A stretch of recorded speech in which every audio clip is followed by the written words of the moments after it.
네, 이어서 액체 발효법을 보도록 하겠습니다. 액체 발효법은요, 말 그대로 액체를 발효한다.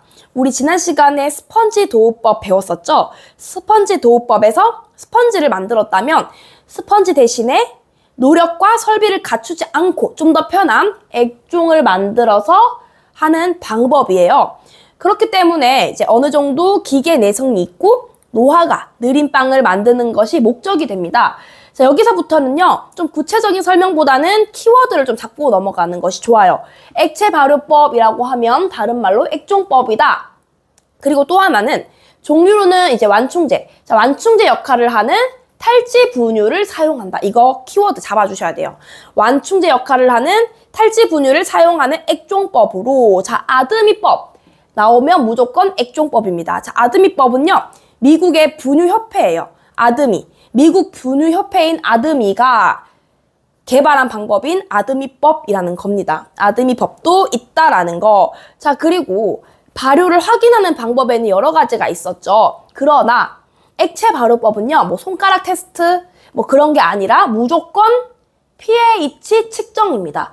pH로만 발효가 되었는지 안 되었는지, 종류가 되었는지 알 수 있습니다. 이거 정말 중요합니다. 액체 발효법의 발효 종류 상태를 아는 방법은 pH 측정으로만 확인할 수 있다. 그리고 액체 발효법은 발효 손실에 따른 생산 손실까지 줄일 수 있다라는 거. 요렇게 간단하게만 외워주시면 되겠어요. 자, 넘어가서 22페이지죠. 연속식 제빵법을 보도록 하겠습니다. 연속식 제빵법은요, 이 액체 발효법을 기계로 이용한다라고 생각하시면 끝이에요. 간단해요. 연속식 제빵법은요, 그냥 모든 게 다 기계입니다. 23페이지 보시면 공정을 봤을 때 재료 계량, 그리고 액체 발효 탱크, 뭐 열 교환기 등등 뭔가 기계적인 말들이 나오죠. 네, 기계를 이용하기 때문이에요. 그 중에서도 이 디벨로퍼라고 하는 이 반죽기의 이름은 디벨로퍼이고, 이거 같은 경우는 3에서 4기압의 고속에서 회전하기 때문에 고속으로 회전해서 이제 글루텐을 형성합니다. 그리고는 얘를 이제 분할기로 넘겨요. 분할기로 보낸다. 이때는 많은 양의 산화제가 필요합니다. 이건 아무래도 기계에 다 있다 보니까 산화제가 들어갈 수밖에 없어요. 산화제가 필요하다라는 거. 자, 그리고 연속식 제빵법의 장점. 뭐 장점 많죠. 기계 크게 하나가 모든 걸 다 하기 때문에 설비라든지 공장 면적이라든지 인력, 발효 손실이 다 감소된다는 게 장점이 되겠죠. 근데 그만큼 이제 초기 단계의 설비 투자 비용이 크고 또 산화제 첨가로 인해서 발효 향이 좋지 않다는 게 단점이 되겠습니다. 연속식 제빵법은 이런 거다라는 거 알아놓아 두시고, 비상 스트레이트법 보도록 하겠습니다. 비상. 우리 스트레이트법 배웠어요. 스트레이트법이 뭐였죠? 모든 재료를 한 번에 넣고 믹싱하는 방법. 근데 비상. 비상이란 거 뭐예요? 비상. 말 그대로 비상일 때 기계가 고장났거나 비상 상황에서 빨리 만들어야 될 때를 사용하는 방법입니다. 비상 반죽법이라고도 하고, 이거 어떻게 해요? 네, 물론 조치사항이 필요하죠. 조치할 그 사항이 있어야 돼요. 똑같은 재료를 똑같은 발효를 해서 하게 되면 비상이 아니죠. 그대로 가야 되니까. 자, 방법이 나와 있는데 이거 매우 중요합니다. 필수 조치와 선택 조치가 있는데 책에는 25페이지 책에는 선택 조치까지 있어요. 그러나 필수 조치를 정말 이거를 좀 많이 알아놓아 두셔야 돼요. 첫 번째, 물을 증가한다. 가수량을 증가함으로써 반죽이 부드러워져요. 작업성이 향상됩니다. 물이 들어감으로써 반죽이 부드러워지고 발효가 더 잘 됩니다. 물 1% 증가입니다. 감소 아닌가요? 하는 분들 굉장히 많으신데요. 감소 아니에요. 증가가 맞습니다. 자, 그리고 설탕을 1% 감소한다. 당이 들어가면 발효가 더 잘 된다고 하지 않았나요? 맞아요. 맞습니다. 그러나 이 설탕의 역할은 당이긴 한데 당이 들어가서 이스트의 먹이로 사용하는 것도 있지만 껍질색을 내는 역할도 있죠. 설탕을 이제 우리가 이 조치사항을 함으로써 물도 넣고 이스트도 넣고 막 여러 가지 다 넣을 건데 설탕마저 많이 넣게 되면요, 과유불급, 이스트가 너무 당을 많이 먹어서 정지하는 상태가 돼버립니다. 그렇기 때문에 껍질색을 조절하는 설탕은 1%를 감소시키는 게 좋아요. 자, 그리고 발효를 더 빨리 하기 위해서 이스트를 증가한다. 이거는 뭐 기본적으로 당연히 이스트는 넣어야겠죠. 1.5에서 2배 정도, 2배 정도 증가한다. 그 다음, 자, 믹싱 시간을 증가한다. 자, 믹싱. 우리가 최종 단계까지 보통 믹싱을 한다는 가정하에 최종 반죽에 윤기나고 딱 좋은 패종 상태가 있는데, 여기서보다 내가 만약에 5분 정도 믹싱 시간이 되었다면 거기서 좀 20에서 25%를 더 증가해서 조금 더 믹싱한다. 좀 더 오버한다라는 거예요. 믹싱을 함으로써 반죽의 신장성.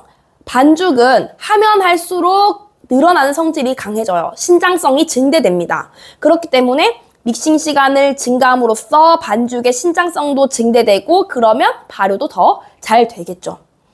자, 그 다음 반죽 온도.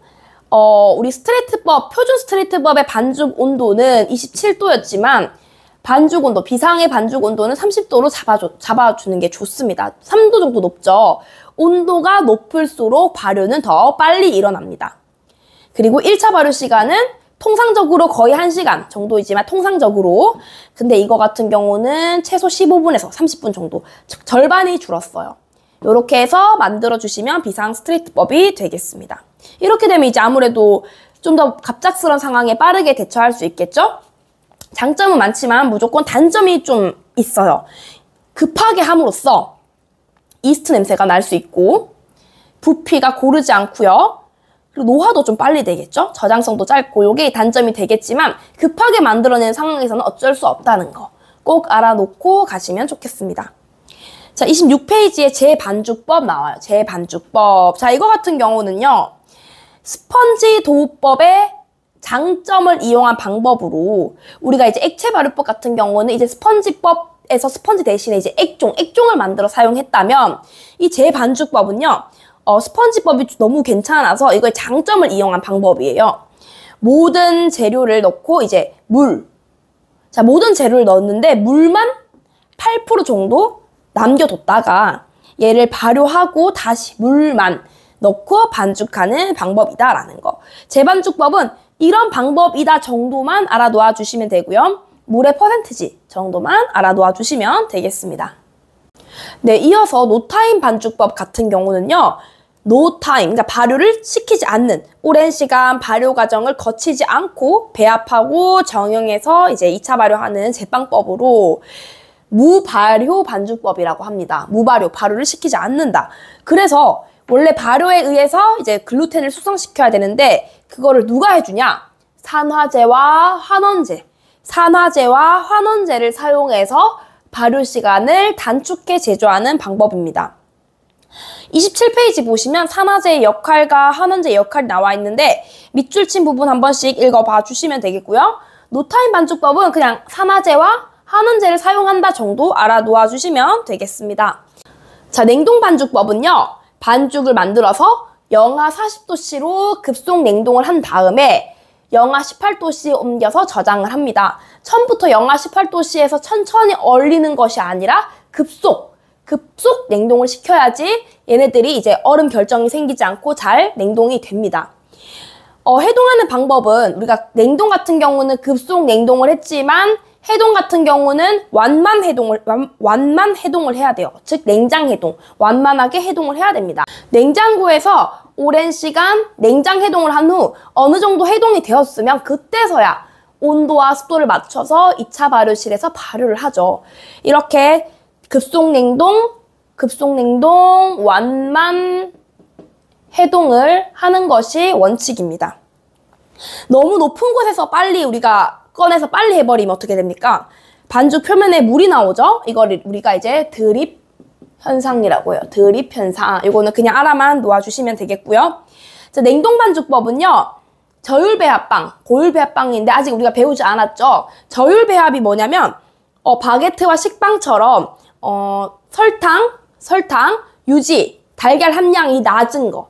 설탕, 유지, 달걀 함량이 낮은 것을 저율, 높은 것을 고율이라고 하는데 설탕, 유지, 달걀이 많을수록 어쨌든 수분 보유력이 있기 때문에 조금 더 완만한 냉동에 잘 견뎌요. 즉 급속 냉동이 아니라 조금 완만하더라도 고율배합 빵은 잘 견디는 편이고, 저율배합은 반대로 이런 수분 보유력이 없기 때문에 노화의 진행이 빠르다는 거. 그래서 보통 이제 고율배합 제품으로 냉동빵을 많이 만들죠. 뭐 크루아상이라든지 당과자빵이라든지.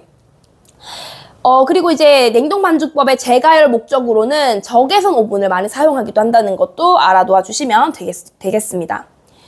자, 근데 냉동 반죽을 할 때 그냥 우리가 또 배합표를 해서 만드는 것이 아니라 분명히 해야 할 조치사항이 있는데, 이때는 이스트를 우리가 쓰는 거의 2배를 사용하는 것이 좋습니다. 냉동하는 도중에 이스트가 못 견디고 사멸할 수 있기 때문에 이스트는 2배로 쓰고, 강력분을 당연히 쓰겠지만 반죽을 좀 더 단단하게 해주는 역할, 강력분을 사용한다라는 내용도 있고요. 노화방지제와 또는 산화방지제, 노화방지제와 산화제를 사용한다는 거. 그리고 냉동 반죽은 오랜 시간 동안 냉동을 시킬 수 있기 때문에 1차 발효 같은 경우는 생략할 수도 있고요. 하더라도 20분 정도만 하면 되겠습니다. 냉동 반죽법의 장점과 단점이 뚜렷한데요. 28에서 29페이지 나와 있어요. 뭐가 좋아요, 이게? 휴일이나 야간 작업이 좀 편하죠. 쉬는 날이라든지 야간에 할 때 그냥 얼린 반죽을 해동시키고 굽기만 하면 되니까 편합니다. 그리고 신선한 빵을 제공할 수 있겠죠. 아무래도 어제 만든 빵보다는, 그래도 시간이 없어서 어제 만든 빵을 낸다기보다는 냉동빵을 만들어서 내는 게 더 좋겠죠. 신선한 빵을 제공한다. 그리고 이제 여러 가지 빵들을 냉동시켜 놨으면 여러 가지 품목, 다품종을 작게 소량으로도 생산 가능하고요. 계획적인 생산도 가능하고 작업장의 설비와 면적이 줄어드는 장점이 있겠고요. 단점 같은 경우는 냉동하는 도중에 이스트가 죽을 수 있어요. 사멸로 인해서 가스 발생력이 약화되고 가스 보유력이 저하되는 단점이 있습니다. 그리고 이것도 마찬가지로 아무래도 노화가 좀 빠르겠죠? 그리고 냉동을 시키다 보니 발효향 같은 경우는 조금 좋지 않겠고, 반죽이 끈적거리고 퍼지기도 쉽죠. 좀 단점이 되겠습니다. 책의 28, 29페이지를 한번 쭉 읽어봐 주시면 되겠습니다. 자, 나머지 찰리우드법, 오버나이트 스펀지법, 마스터 스펀지법이 있는데, 찰리우드법은 초고속 반죽법. 영국의 찰리우드 지방에서 유래한 이름으로 그냥 초고속 반죽기를 이용해서 한다 정도만 알아두어 주시면 되겠고요. 오버나이트 스펀지법은 뭔가 오버나이트, 긴 시간 할 것 같죠? 12시간에서 24시간 정도 발효시킨 스펀지를 이용하는 방법으로 발효 손실이 가장 큽니다. 발효를 많이 시켰기 때문에. 자, 마스터 스펀지법, 뭔가를 다 마스터해야 될 것 같은 하나의 반죽으로, 즉 단팥빵의 반죽으로 소보루빵도 만들 수 있고 다른 당과자빵을 만들 수 있다라는 거, 비슷비슷한 빵들을 만들 수 있다. 이걸 이제 마스터 스펀지법이라고 합니다. 빵의 제법은 여러 가지가 있어요. 우리가 했던 거 뭐였죠? 스트레이트법, 스펀지 도우법, 액체 발효법, 아까 했던 뭐 등등 재반죽법, 연속식 제빵법, 지금 했던 거 굉장히 많지만 제빵 시험에서는요, 제가 지금 알려드린 키워드 위주로 좀 알아놓아 주시면 되겠고요. 특히 스트레이트법과 비상 스트레이트법, 냉동 반죽법, 그리고 스펀지 도우법, 이 4가지를 중점으로 봐주시면 되겠습니다. 그리고 문제를 많이 풀어보는 것이 가장 좋습니다. 빵의 제법은 여기까지였습니다.